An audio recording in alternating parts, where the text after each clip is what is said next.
Bonjour à toutes et à tous, voici une nouvelle vidéo sur un petit rappel sur la méthodologie de la synthèse de documents pour le DALF C1 et surtout un sujet développé, l'abandon de nos aînés. Donc je vais vous expliquer toutes les étapes et si vous voulez retrouver le texte, enfin les textes auxquels je fais référence, vous avez un lien sous la vidéo qui vous permettra d'aller sur ma chaîne YouTube, puisque je ne peux pas mettre de documents PDF sur YouTube. Donc je vous envoie sur ma chaîne Facebook, pardon, pas YouTube, sur ma chaîne, mon groupe Facebook, où j'ai mis le document PDF que vous pouvez retrouver. Et ce document, donc, c'est celui que j'ai utilisé pour faire cette synthèse de documents. Alors, je vous rappelle quand même les caractéristiques de la synthèse. Donc, c'est une des deux épreuves du DALF C1. Le DALF C1, vous avez deux épreuves de production écrite, la synthèse et un essai argumenté. Généralement, cette synthèse et cet essai argumenté ont pour thème commun des textes qui vous sont fournis. Généralement, deux.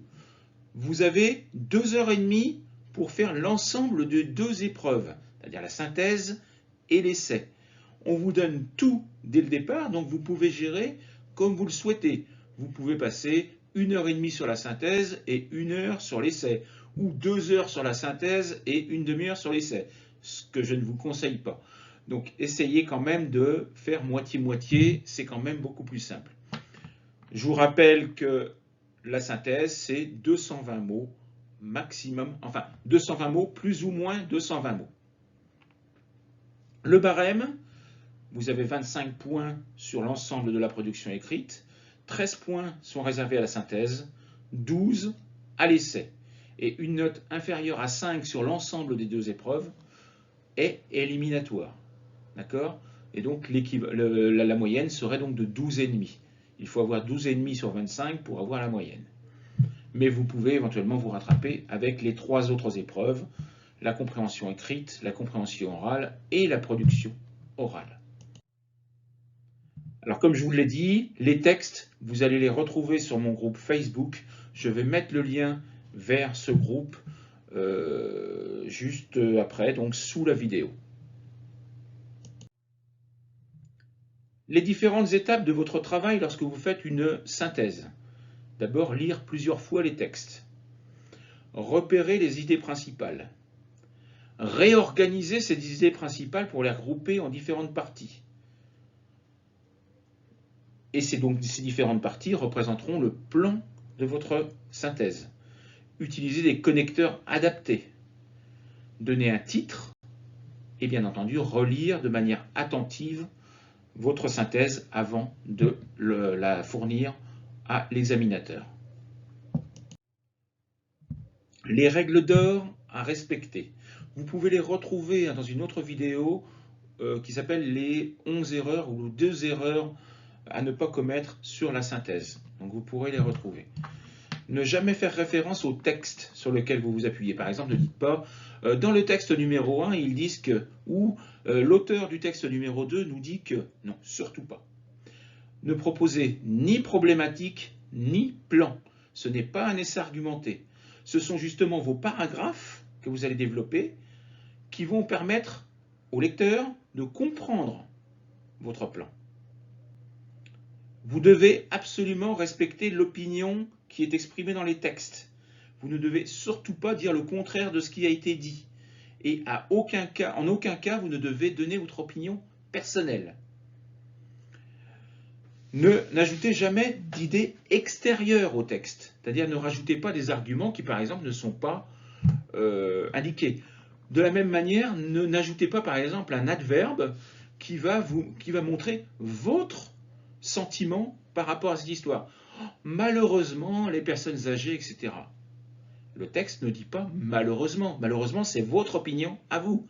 Et cette opinion, vous ne devez pas la donner. Et si vous le faites, ce sera sanctionné. Ne paraphrasez jamais le texte. C'est-à-dire ne recopiez pas mot pour mot des phrases entières des textes d'origine. Vous devez réutiliser vos propres mots. N'oubliez pas d'idées essentielles dans les textes d'origine, c'est-à-dire que toutes les idées essentielles doivent apparaître dans votre synthèse. Le nombre de mots, très important, 220 mots avec une marge d'erreur de 10%. C'est-à-dire que vous pouvez descendre à 200 et monter à 240. Mais moi, je vous conseille plutôt d'être entre 210 et 230. N'oubliez pas de mettre un titre à votre synthèse. Parfois, c'est obligatoire. Quelquefois, ils ne le disent pas, mais je vous conseille de le faire quand même.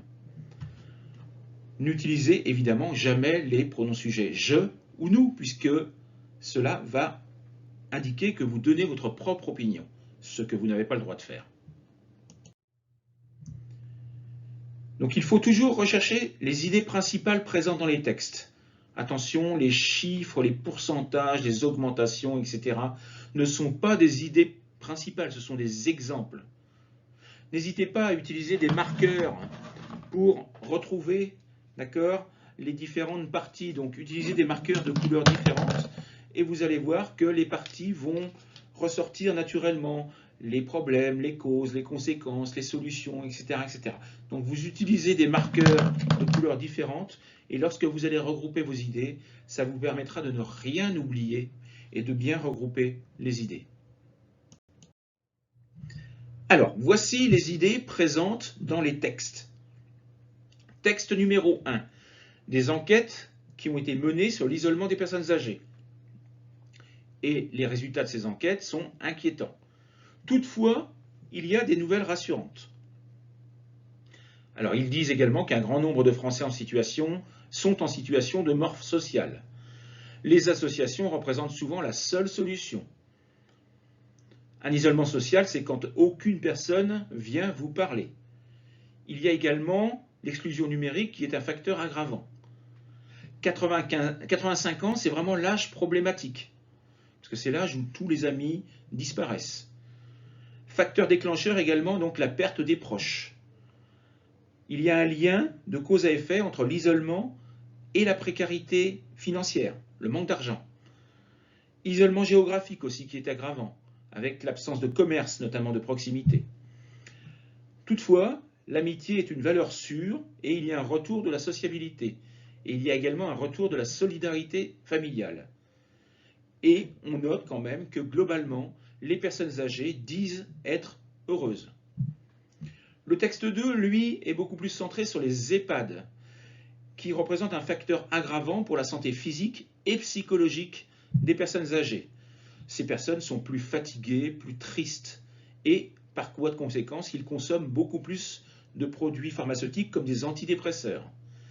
Il y a très souvent des relations sociales qui sont totalement inexistantes. Et pourtant, leur désir le plus fou, ou le plus fort, serait que leur famille leur rende visite régulièrement. Ils ont besoin de la visite de leur famille. Donc voilà les idées présentes dans les textes. Donc vous voyez, il y a un peu de tout, mélangé un petit peu partout. Et donc maintenant, je vais vous présenter la même diapo, mais avec des couleurs. Donc j'ai regroupé en 3 couleurs les différentes parties, les différents arguments. Donc vous voyez, en jaune, ce sont les problèmes généraux et les problèmes dans les EHPAD. En bleu, vous avez les facteurs aggravants, c'est-à-dire les causes de cette tristesse, de cet isolement, l'isolement social, l'exclusion numérique, la perte des proches, l'isolement, la précarité, l'isolement géographique, etc., etc. Et en vert, vous avez les solutions ou au moins les facteurs rassurants, c'est-à-dire les bonnes nouvelles entre parenthèses.